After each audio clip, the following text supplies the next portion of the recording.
ಆಮೇಲೆ ಇದಕ್ಕೆ ಟೇಸ್ಟ್ ನೋಡಿ ಆಮೇಲೆ ಉಪ್ಪು ಹಾಕಬೇಕು.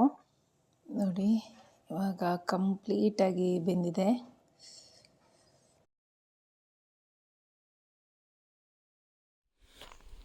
ಅಲ್ಲೇನು ಮಾಡ್ತಿದ್ಯಾ? ನೀವು ಕೆಸುವಿನ ಎಲೆ ಗಟ್ಟಿ ತಿಂದಿರ್ಬೋದು. ಈ ಸ್ವೀಟ್ ಪೊಟ್ಯಾಟೊ ಎಲೆಯ ಗಟ್ಟಿ ತಿಂದಿದ್ದೀರಾ ಯಾವತ್ತಾದರೂ? ನೋಡಿ, ನಾನಿವತ್ತು ನಿಮಗೆ ಸ್ಪೆಷಲಾಗಿ ಒಂದು ಗಟ್ಟಿ ಮಾಡೋಣ ಅಂತ. ಇದುವೇ ಸ್ವೀಟ್ ಪೊಟ್ಯಾಟೊ ಎಲೆಯ ಗಟ್ಟಿ. ಸೊ ಇದಂತೂ ನಿಮಗೆ ತುಂಬ ಟೇಸ್ಟಿಯಾಗಿರುತ್ತೆ. ನೀವು ಪತ್ರೊಡೆ ಎಲೆ ಅಂದರೆ ಕೆಸುವಿನ ಎಲೆಯ ಗಟ್ಟಿ ತಿಂದಿದ್ರೆ ಆಲ್ಮೋಸ್ಟ್ ಅದೇ ರೀತಿ ಟೇಸ್ಟ್ ಇದು ಕೊಡುತ್ತೆ. ಬಟ್ ಅಲ್ಲಿ ತನಕ ಕೊಡಲ್ಲ, ಇದೊಂದು ರೀತಿ ಬೇರೆ, ಬಟ್ ಸೇಮ್ ಸಿಮಿಲರ್ ಕೈಂಡ್ ಆಗುತ್ತೆ. ಸೊ ಆಲ್ಮೋಸ್ಟ್ ನಮ್ಮದು ನೋಡಿ ಇದು ಆ್ಯಕ್ಚುಲಿ ಬಳ್ಳಿ ಥರ ಹಬ್ಬಿದೆ. ಇದರ ಬುಡ ನೋಡಿದರೆ ನೀವು ಅಲ್ಲಿ ನಿಮಗೆ ಸ್ವೀಟ್ ಪೊಟ್ಯಾಟೊ ಸಿಗುತ್ತೆ. ಆಲ್ಮೋಸ್ಟ್ ತುಂಬ ಆಗಿದೆ, ಇಲ್ಲಿ ಇಷ್ಟು ಹರಡಿದೆ. ಅದಕ್ಕೆ ಹೇಗಿದ್ರು ಇದು ದಾರಿಗೆ ಅಡ್ಡ ಆಗ್ತಾ ಇದೆ. ಅದಕ್ಕೋಸ್ಕರ ಇವತ್ತು ಇದರಿಂದ ಗಟ್ಟಿ ಮಾಡೋಣ ಅಂತ ಇದ್ದೀನಿ. ಬನ್ನಿ ಇದನ್ನ ಹೇಗೆ ಮಾಡೋದು ಅಂತ ನಿಮಗೆ ತೋರಿಸ್ತೇನೆ. ಈ ಗೆಣಸಿನ ಎಲೆಯ ಪತ್ರೊಡೆ ಮಾಡೋದಕ್ಕೆ ನಮಗೆ ಮುಖ್ಯವಾಗಿ ಈ ರೀತಿಯಾಗಿ ಎಲ್ಲ ಕೊಯ್ದಿರೋ ಗೆಣಸಿನ ಎಲೆಗಳು ಬೇಕು. ನೆಕ್ಸ್ಟು ತೆಂಗಿನ ತುರಿ. ಆಮೇಲೆ ಇಲ್ಲಿ ನಾನು 4 ಗ್ಲಾಸಷ್ಟು ಅಕ್ಕಿನ ಬೆಳಿಗ್ಗೆನೇ ನೆನೆಸಿಟ್ಟಿದ್ದೀನಿ. ನೀವು ಬೆಳಿಗ್ಗೆ ಇಡೋಕ್ಕಾಗಿಲ್ಲ ಅಂದರೆ ಅಟ್ಲೀಸ್ಟ್ ಒಂದು 4 ಅವರ್ಸ್ ಮುಂಚೆನಾದರೂ ನೀರಲ್ಲಿ ನೆನೆ ಇಟ್ಟು ಆಮೇಲೆ ಇದನ್ನ ನಾನು ಸೋಸ್ಕೊಂಡಿದ್ದೀನಿ ನೀರನ್ನ. ಆಮೇಲೆ ಈರುಳ್ಳಿ, ಆಮೇಲೆ ಹುಣಸೆ ಹುಳಿ, ಜೀರಿಗೆ, ಕೊತ್ತಂಬರಿ, ಮೆಣಸು, ಆಮೇಲೆ ರುಚಿಗೆ ತಕ್ಕಷ್ಟು ಬೆಲ್ಲ, ಅರಶಿನ, ಆಮೇಲೆ ರುಚಿಗೆ ತಕ್ಕಷ್ಟು ಉಪ್ಪು. ಬನ್ನಿ ಇದನ್ನ ಹೇಗೆ ಮಾಡೋದು ಅಂತ ನಿಮಗೆ ತೋರಿಸ್ತೇನೆ. ಈ ಎಲೆಗಳು ಯಾವ ರೀತಿ ಅಂದರೆ, ನೀವು ಈಗ 4 ಗ್ಲಾಸಷ್ಟು ಅಕ್ಕಿ ತೊಗೊಂಡಿದ್ದೀರ ಅಂದರೆ ಆಲ್ಮೋಸ್ಟ್ ಒಂದು 3 ಗ್ಲಾಸಷ್ಟಾದ್ರೂ ಅಂದರೆ ಎಲೆಗಳು ತುಂಬ ಇದ್ದಷ್ಟು ತುಂಬ ಟೇಸ್ಟ್ ಅನಿಸುತ್ತೆ. ಇಲ್ಲ ಅಂದರೆ ಎಷ್ಟಾಗುತ್ತೋ ಅಷ್ಟು. ಆಮೇಲೆ ಈ ರೀತಿಯಾಗಿ ಇದನ್ನ ಸಣ್ಣದಾಗಿ ಕಟ್ ಮಾಡ್ಕೊಳ್ಳಿ. ಎಲೆಗಳನ್ನ ನಾನು 2ರಿಂದ 3 ಸಲ ತೊಳೆದು ಅದನ್ನು ಸೋಸಿ ಇಟ್ಕೊಂಡಿದ್ದೀನಿ. ಸೊ ಈ ರೀತಿಯಾಗಿ ಇದನ್ನ ಎಲೆಗಳನ್ನ ಆದಷ್ಟು ಚಿಕ್ಕದಾಗಿ ಕಟ್ ಮಾಡ್ಕೊಳ್ಳಿ.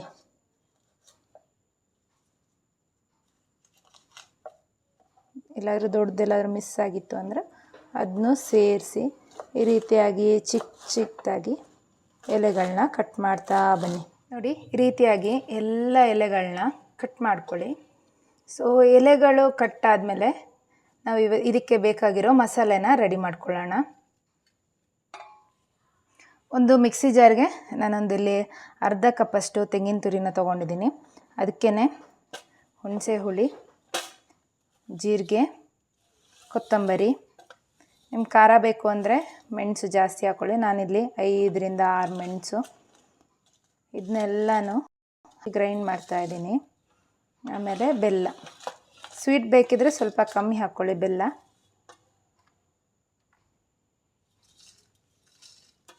ಆಮೇಲೆ ತೊಳೆದಿಟ್ಟಿರೋ ಅಕ್ಕಿ, ಇದನ್ನೂ ಎಲ್ಲ ಹಾಕಿ, ಅಂದರೆ ಜಾಸ್ತಿ ನೀರು ಆ್ಯಡ್ ಮಾಡೋಕ್ಕೆ ಹೋಗಬೇಡಿ. ಗ್ರೈಂಡ್ ಮಾಡೋದಕ್ಕೆ ಸ್ವಲ್ಪ ನೀರು ಹಾಕ್ಕೊಂಡು ಗ್ರೈಂಡ್ ಮಾಡ್ಕೊಳ್ಳಿ. ಸರಿಯಾಗಿ ಅಂದರೆ ರವೆ ಇದೆಯಲ್ಲ ಆ ಹದಕ್ಕೆ ಗ್ರೈಂಡ್ ಮಾಡ್ಕೊಳ್ಳಿ.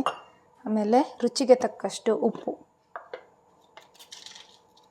ನಾನಿಲ್ಲಿ ಕಲ್ಲುಪ್ಪು ಉಪಯೋಗಿಸ್ತಾ ಇದ್ದೀನಿ, ಹೇಗಿದ್ದರೂ ಗ್ರೈಂಡಾಗಿ ಬರುತ್ತೆ ಅಂತ. ಎಷ್ಟು ಉಪ್ಪು ಬೇಕು ರುಚಿಗೆ ಅಷ್ಟು ಉಪ್ಪನ್ನು ಆ್ಯಡ್ ಮಾಡ್ಕೊಳ್ಳಿ. ಆಮೇಲೆ ಚಿಟಕಿ ಅರಿಶಿನ, ಇದನ್ನೆಲ್ಲ ಹಾಕಿ ಗ್ರೈಂಡ್ ಮಾಡ್ಕೊಳ್ಳಿ. ನೋಡಿ ಈ ರೀತಿಯಾಗಿ ತರಿಯಾಗಿ ಗ್ರೈಂಡ್ ಮಾಡ್ಕೊಂಡಿದ್ದೀನಿ. ಫಸ್ಟ್ ಟೈಮ್ಗೆ ಎಲ್ಲ ಮಸಾಲೆ ಇದೆ, ಸೊ ನಿಮಗೆ ಈ ರೀತಿಯಾಗಿ ಕಲರ್ ಕಾಣಿಸುತ್ತೆ. ನೆಕ್ಸ್ಟು ನಾವು ಎಲ್ಲ ಅಕ್ಕಿನ ಹಾಕ್ಕೊಂಡು ಫಸ್ಟಿಗೆ ಎಲ್ಲನೂ ಒಂದೇ ಸಲಕ್ಕಾಗಲ್ಲ ಅಲ್ವಾ, ಗ್ರೈಂಡರ್ ಇದ್ದರೆ ಆಗುತ್ತೆ, ಮಿಕ್ಸಿಲಾದರೆ ಒಂದೊಂದು ಸಲನೇ ಮಾಡ್ಕೋಬೇಕಾಗುತ್ತೆ. ಸೊ ನೆಕ್ಸ್ಟು ಮತ್ತೆ ಮಿಕ್ಸಿ ಜಾರ್ಗೆ ಈ ರೀತಿ ಬರೀ ಅಕ್ಕಿನ ಹಾಕ್ಕೊಂಡು ಗ್ರೈಂಡ್ ಮಾಡ್ಕೊಳ್ಳಿ ತರಿಯಾಗಿ. ಆದಷ್ಟು ನೀರು ಅವಾಯ್ಡ್ ಮಾಡಿ, ಅಂದರೆ ಕಮ್ಮಿ ನೀರು ಹಾಕಿ ಮತ್ತೆ ನೋಡಿಕೊಂಡು ಹಿಟ್ಟು ಹದ ನೋಡಿಕೊಂಡು ನೀರು ಹಾಕಿದರೆ ಆಯಿತು. ಈ ರೀತಿ ನಾನು ನೀರು ಹಾಕ್ತೇನೆ, ಆದಷ್ಟು ಕಮ್ಮಿ ನೀರು ಹಾಕಿ ಗ್ರೈಂಡ್ ಮಾಡಿದ್ದೀನಿ. ಈ ರೀತಿಯಾಗಿ 3 ಸಲ ನಾನು ಇರೋ ಕ್ವಾಂಟಿಟಿಲಿ ಗ್ರೈಂಡ್ ಮಾಡಿದ್ದೀನಿ. ನೆಕ್ಸ್ಟ್ ಈ ರೀತಿಯಾಗಿ ಇದನ್ನ ಫಸ್ಟು ಹಿಟ್ಟನ್ನ ಮಿಕ್ಸ್ ಮಾಡ್ಕೊಳ್ಳಿ. ಮತ್ತು ಇದಕ್ಕೆ ನಾವು ಕಟ್ ಮಾಡಿಟ್ಟಿರೋ ಈರುಳ್ಳಿನೂ ಆ್ಯಡ್ ಮಾಡಿಕೊಂಡು ಚೆನ್ನಾಗಿ ಮಿಕ್ಸ್ ಮಾಡ್ಕೊಳ್ಳಿ. ಆಮೇಲೆ ಇದಕ್ಕೆ ಟೇಸ್ಟ್ ನೋಡಿ ಆಮೇಲೆ ಉಪ್ಪು ಹಾಕಬೇಕು. ಏನು ಮಾಡ್ತಿದ್ಯಾ ಅಗಸ್ತ್ಯ? ಏನು ಮಾಡೋದು? ಕೊಡು, ನಾನು ಮಿಕ್ಸ್ ಮಾಡ್ತೇನಲ್ಲ, ಬಿಡು ಪ್ಲೀಸ್. ಆಗೋದಿಲ್ಲ, ಅದು ದೊಡ್ಡವ್ರು ಮಾಡೋದು. ಇದು ಏನು ಅಂತ ನಿಂಗೆ ಗೊತ್ತಾ? ಏನಿದು? ಗಟ್ಟಿಯಾ? ಯಾವುದ್ರ ಗಟ್ಟಿ? ಗೆಣಸಿನ ಎಲೆಯ ಪತ್ರೊಡೆ. ಗೆಣಸು ಅಂದರೆ ಯಾವ್ದು ಹೇಳು? Sweet potato. ನೆಕ್ಸ್ಟ್ ನಾನು ಆಯ್ತಲ್ಲ, ಈಗ ನಾನು ಮಾಡ್ತೇನೆ, ಬಿಡು. ಆಯ್ತು ಅಷ್ಟೇ, ಅದು ನಾನು ಮಿಕ್ಸ್ ಮಾಡ್ತೇನೆ, ನಿಂಗೆ ಆಗೋದಿಲ್ಲ ಅದು. ಇದನ್ನು ಚೆನ್ನಾಗಿ ಮಿಕ್ಸ್ ಮಾಡ್ಕೊಳ್ಳಿ. ರೆಡಿಯಾಗಿದೆ. ಇನ್ನು ಅದಕ್ಕೆ ಸೊಪ್ಪನ್ನ ಹಾಕಿದರೆ ಆಯಿತು, ನಾವು ಕಟ್ ಮಾಡಿಟ್ಟಿರೋ ಎಲೆ ಮತ್ತು ಸೊಪ್ಪನ್ನ. ಸೊ ನಾವು ಇದನ್ನ ಮಾಡ್ತಾ ಇರೋದು ಇವತ್ತು ಬಾಳೆ ಎಲೆಯಲ್ಲಿ. ಸೊ ಇವಾಗ ಪಾತ್ರೆ ತೊಳೆಯೋಕ್ಕೆ ಸುಲಭ ಆಗೋರು ಇದನ್ನು ಉಪಯೋಗಿಸ್ಬೋದು. ಇನ್ನೊಂದು ವಿಷಯ ಏನಂದರೆ, ಈ ರೀತಿ ಎಲೆಗಳನ್ನ ನಾವು ಎಲೆ ಮೇಲೆ ಹಿಟ್ಟನ್ನ ಇಡೋದು ಉಪಯೋಗಿಸಿರೋದ್ರಿಂದ ಸುಲಭವಾಗಿ ಮಾಡ್ಬೋದು. ಇದು ಮತ್ತು ನಿಮಗೆ ಗ್ಯಾಸ್ ಅಲ್ಲದೇನು, ಇವಾಗ ಗ್ಯಾಸ್ ಸಮಸ್ಯೆ ಎಲ್ಲ ಕಡೆ ಇದೆ, ಒಲೆಯಲ್ಲೂ ಮಾಡ್ಬೋದು, ಕಟ್ಟಿಗೆ ಒಲೆಯಲ್ಲೂ ಮಾಡ್ಬೋದು. ಈ ರೀತಿಯಾಗಿ ಇದನ್ನ ಬಾಡಿಸಿರೋದ್ರಿಂದ ನಿಮಗೆ ಈಸಿಯಾಗಿ ಹಿಟ್ಟನ್ನ ಹಾಕಿ ನಿಮ್ಗೆ ಬೇಕಾಗೋ ರೀತಿಲಿ ಎಲೆಗಳನ್ನ ಮಡ್ಸೋದಕ್ಕೆ ಈಸಿ ಆಗುತ್ತೆ. ಅದಕ್ಕೋಸ್ಕರ ಈ ರೀತಿಯಾಗಿ ಎಲೆಗಳನ್ನ ಚೆನ್ನಾಗಿ ಬಾಡಿಸ್ಕೊಳ್ಳಿ. ಬಾಳೆ ಎಲೆಗಳನ್ನ ನಿಮಗೆ ಯಾವ ಸೈಜಲ್ಲಿ ಗಟ್ಟಿ ಬೇಕೋ ಆ ಸೈಜಲ್ಲಿ ಎಲೆಗಳನ್ನ, ಬಾಳೆ ಎಲೆನ ನಾನು ಕಟ್ ಮಾಡ್ಕೊಂಡಿದ್ದೀನಿ. ಈ ರೀತಿಯಾಗಿ ಚೆನ್ನಾಗಿ ಎರಡೂ ಸೈಡು ಚೆನ್ನಾಗಿ ಈ ಹಿಟ್ಟು ನಿಮಗೆ ಎಲೆಯಲ್ಲಿ ಕುತ್ಕೋಬೇಕು, ಆ ಕನ್ಸಿಸ್ಟೆನ್ಸಿಗೆ ಮಾಡ್ಕೊಳ್ಳಿ. ತುಂಬ ನೀರು ಮಾಡೋಕ್ಕೆ ಹೋಗ್ಬೇಡಿ ಯಾವುದೇ ಕಾರಣಕ್ಕೂ. ಗಟ್ಟಿಯಾಗಿ ನೀರನ್ನ ಅವಾಯ್ಡ್ ಮಾಡಿ ಗ್ರೈಂಡ್ ಮಾಡ್ಕೊಳ್ಳಿ. ಮತ್ತು ಟೇಸ್ಟಿಗೆ ಉಪ್ಪು ಬೇಕಿದ್ದರೆ ರುಚಿಗೆ ತಕ್ಕಷ್ಟು ಉಪ್ಪನ್ನ ಆ್ಯಡ್ ಮಾಡ್ಕೊಳ್ಳಿ.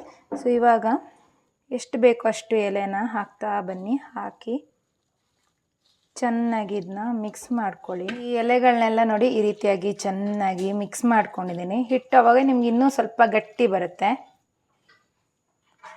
ನಿಮಗೆ ಎಲೆಗಳು ಹಾಗೆ ಹಿಟ್ಟಲ್ಲಿ ಸಿಗ್ತಾ ಇರಬೇಕು. ಸೊ ಫಸ್ಟ್ ನೀವು ನೋಡಿದಾಗ ಅನ್ನಿಸ್ಬೋದು ಜಾಸ್ತಿ ಐತೇನೆ ಎಲೆ ಅಂತ, ಆಗಲ್ಲ.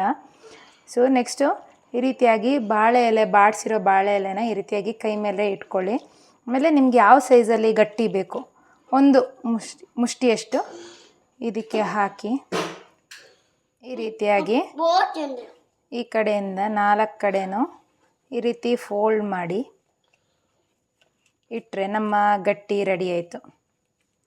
ನಾನು ಇಲ್ಲಿ ಇಡ್ಲಿ ಪಾತ್ರೆಯಲ್ಲಿ ಆಲ್ರೆಡಿ ನೀರು ಹಾಕಿ ಇಟ್ಟಿದ್ದೀನಿ, ಅದಕ್ಕೆ ಈ ರೀತಿಯಾಗಿ ಈ ರೀತಿಯಾಗಿ ಎಲ್ಲ ಗಟ್ಟಿಗಳನ್ನ ರೆಡಿ ಮಾಡಿಕೊಂಡು ಒಂದು 20 ನಿಮಿಷಗಳ ಕಾಲ ಇದನ್ನ ಬೇಯೋದಕ್ಕಿಡಿ. ನಿಮ್ಮ ಮನೆಯಲ್ಲಿ ಇವಾಗ ಗ್ಯಾಸ್ ಅಭಾವ ಇದೆ ಅಂದರೆ ಇದನ್ನ ನೀವು ಒಲೆಯಲ್ಲೂ ಮಾಡ್ಬೋದು. ಅದಕ್ಕೆ ಇಡ್ಲಿ ಪಾತ್ರೆಯಲ್ಲಿಟ್ಟು ಮಾಡಿದ್ರೆ ತುಂಬ ಸುಲಭವಾಗಿ ಮಾಡುವಂತಹ ಬೆಳಗಿನ ತಿಂಡಿಗೆ ಆಗುವಂತಹ ಒಂದು ರೆಸಿಪಿ ಅಂತಲೇ ಹೇಳ್ಬೋದು.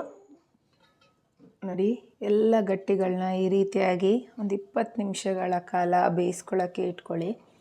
20 ನಿಮಿಷ ಆದಮೇಲೆ ಅದು ಕಂಪ್ಲೀಟಾಗಿ ಬೆಂದಿರುತ್ತೆ. ಮತ್ತು ಎಲೆಗೆ ನಾವು ಹಿಟ್ಟಾಕಿ ಆದಮೇಲೆ ಉಲ್ಟಾ ಇಡಬೇಕು ಈ ರೀತಿಯಾಗಿ, ಆವಾಗ ಅದು ಓಪನ್ ಆಗೋದಿಲ್ಲ. ನೋಡಿ ಇವಾಗ ಕಂಪ್ಲೀಟಾಗಿ ಬೆಂದಿದೆ. ನಮ್ಮ ಗೆಣಸಿನ ಗಟ್ಟಿಯ ಪತ್ರೊಡೆ ರೆಡಿಯಾಗಿದೆ. ಇದನ್ನ ನೀವು ಎಣ್ಣೆ ಅಥವಾ ಬೆಣ್ಣೆ ಇದ್ರ ಜೊತೆನೂ ತಿನ್ನೋದಕ್ಕೆ ತುಂಬ ಚೆನ್ನಾಗಿ ಅನಿಸುತ್ತೆ. ಟೇಸ್ಟ್ ಅಂತೂ ಸೂಪರ್. ಈ ಗೆಣಸಿನ ಎಲೆಯ ಪತ್ರೊಡೆ ರೆಸಿಪಿ ನಿಮಗೆ ಇಷ್ಟ ಆಗಿದ್ದಲ್ಲಿ ನೀವಿನ್ನೂ ನಮ್ಮ ಚಾನಲ್ನ ಸಬ್ಸ್ಕ್ರೈಬ್ ಆಗಿಲ್ಲ ಅಂದರೆ ಸಬ್ಸ್ಕ್ರೈಬ್ ಆಗಿ, ಲೈಕ್, ಕಮೆಂಟ್ ಹಾಗೂ ನಮ್ಮ ಚಾನಲ್ನ ಬೇರೆಯವ್ರಿಗೆ ಶೇರ್ ಮಾಡಿ, ಸಪೋರ್ಟ್ ಮಾಡಿ. ಮುಂದಿನ ವಿಡಿಯೋದಲ್ಲಿ ಮತ್ತೆ ಸಿಗ್ತೀನಿ. ಅಲ್ಲಿ ತನಕ ಬಾಯ್.